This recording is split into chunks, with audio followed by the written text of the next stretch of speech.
श्री स्वामी समर्थ. स्वामी तुमच्या सर्व इच्छा पूर्ण करो हीच स्वामीच्या मी प्रार्थना करते आणि आजच्या एका नवीन व्हिडिओला मी सुरुवात करते.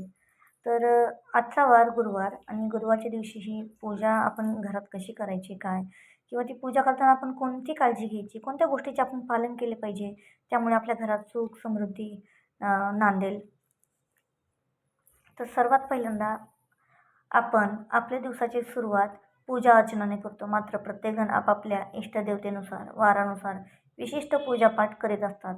आज आपण तेच बघायचं आहे की गुरुवारची विशेष पूजा काय आणि कशी करावी.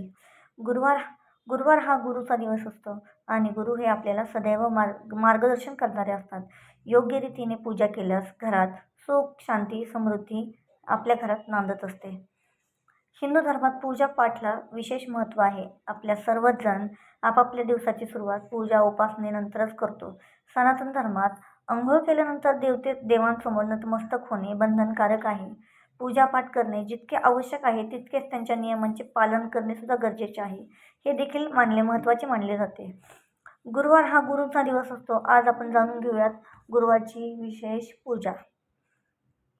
तर सर्वात अगोदर आपण सकाळी लवकर उठून अंघोळ वगैरे करायची. केळीच्या झाडाची पूजा करावी. जर तुमच्या घराजवळ केळीचं झाड असेल तर तिथे तुम्ही मूठभर भिजवलेले चणे आणि गूळ केळीच्या झाडाच्या मुळामध्ये अर्पण करावे.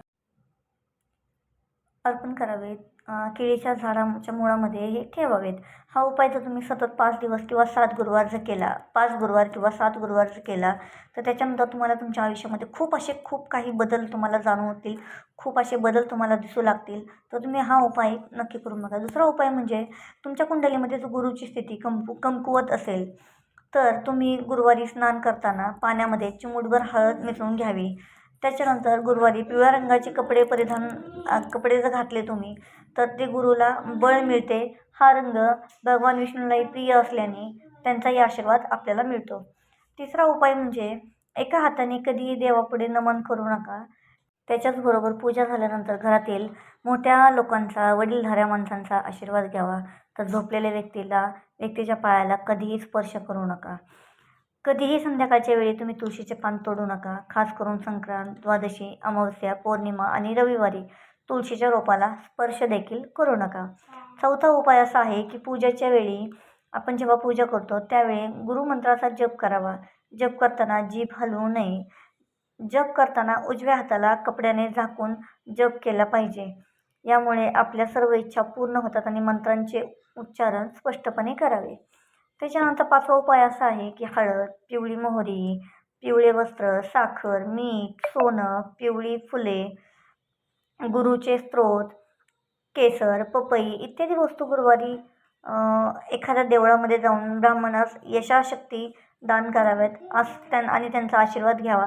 यामुळे सुद्धा आपल्याला सुख समृद्धी वैभव आपल्या घराला लाभते. सोबतच लक्ष्मी प्रसन्न राहते आणि बौद्धिक गुणवत्तेतही आपल्या वाढ होते.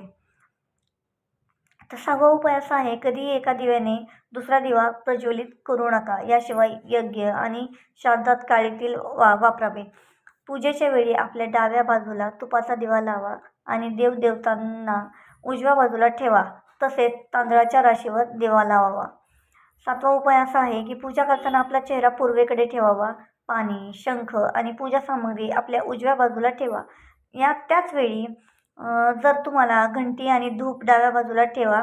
तसेच गुरुचरित्राची किमान 12 पारायणे करा आणि 13 ब्राह्मणांकडून करून घ्या.